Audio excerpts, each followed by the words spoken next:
Growing up in Texas and going through the school system there from kindergarten to my sophomore year of high school was an experience I'll carry with me my whole life.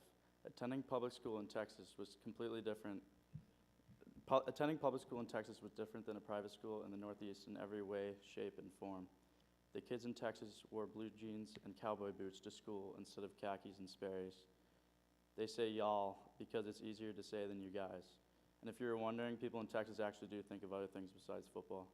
For instance, all three of their NBA teams have won titles. The Dallas Stars have won a title. And not to mention, in a few years, we'll probably be kicking everyone's butt in bowling.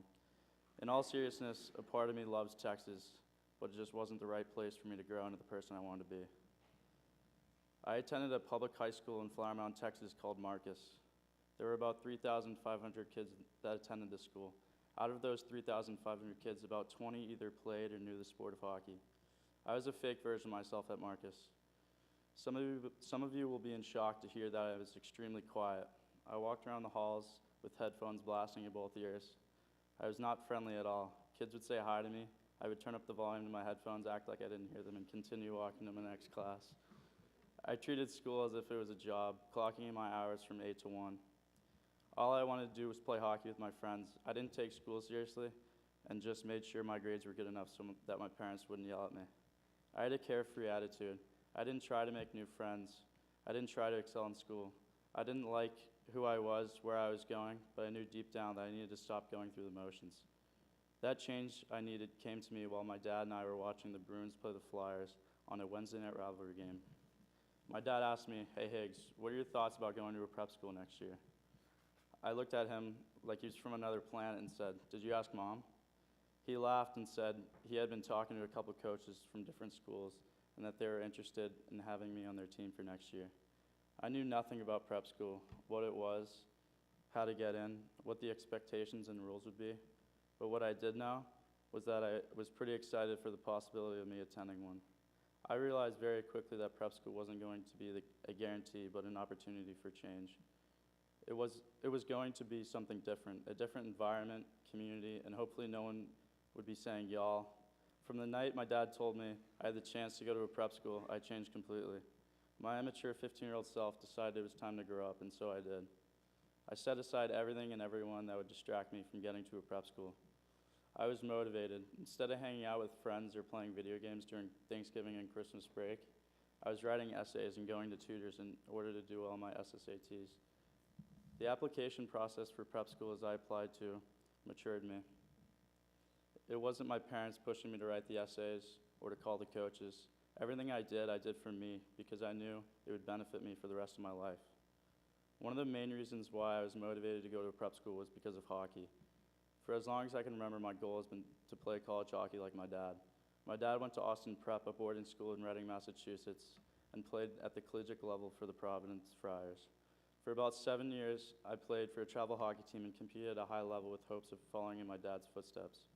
I traveled across the country working to reach my goal of playing college hockey.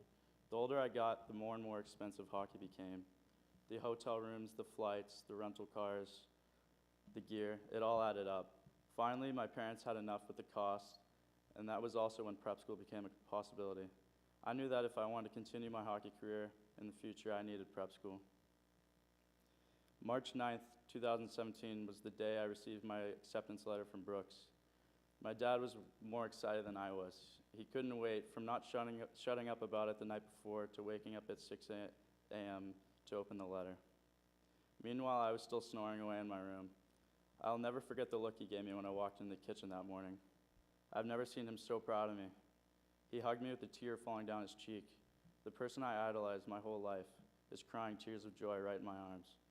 He wasn't just proud of me getting into these prep schools.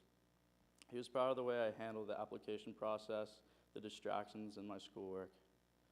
Wherever I was going to school, he knew I was ready, even if I didn't. As I got closer and closer to the end of the summer of 2017, prep school became real. I realized I wouldn't be forced to take the first day of school picture with my sister like I have since preschool, and that I wouldn't be taking that 10-minute car ride to school with my mom.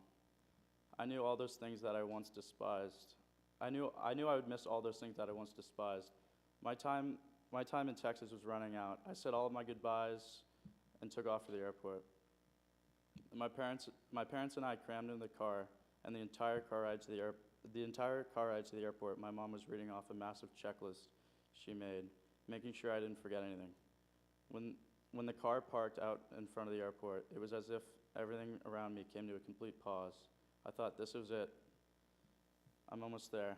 I slowly opened the door to break the awkward silence in the car, and as soon as I stepped out of the car, I was attacked by my 3 older sisters. I thought I finally escaped them.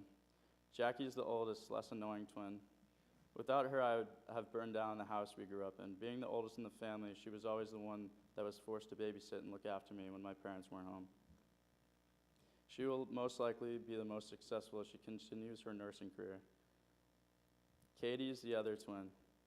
If I were to describe Katie in one word, I would use insane. She is someone you just have to meet in order to understand her. She is extremely loud and doesn't shut up, but she is the most loving girl I've ever met. She's always looking for hugs. She's always looking for hugs from me, even though 99% of the time I don't want one. And finally, Terry. Terry is my best friend and second mom. We went to the same schools, we had the same friends, and spent a lot of time together growing up. She made my lunch every day. She made sure I didn't get into any trouble at school, and without her, I probably wouldn't be the person I am today. Growing up in a house full of girls taught me a lot, but they also did everything for me. I never did anything for myself, and that's why prep school is so special to me. It's something I did on my own. When I finally pried myself out of the group hug in front of the airport, I said my goodbyes and was ready to start the next chapter of my life. September 6, 2017, the first day of school at Brooks. Everything and everyone was new to me. A lot was going through my head the first week of school.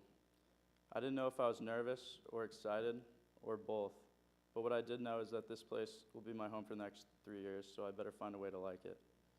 The school day was quick. Almost every class consists of icebreakers. After school, I walked into the athletic center to go to my first football practice. I got my gear from Ragosa and put it in my locker. I sat in my alcove for about 5 minutes. As I'm sitting there, I jolt as someone started blasting music on the speaker, banging on the lockers, and screaming like a maniac.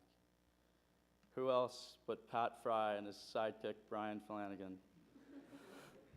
I sat there trying not to feel intimidated by these 2 massive kids. Then Justin Connolly joined in on the nonsense. And then I really considered on giving my gear back to Ragosa. I can only imagine what the poor freshmen thought about these kids. Football was special that year, not only because we won the New England Championship and had Pat Fry, but I've never been a part of a team that loved to win and would do anything to win. Since September 6th, 2017, days have passed by and months, and by the time I'm done writing this, I'll probably be a senior. About every senior speech my sophomore year talked about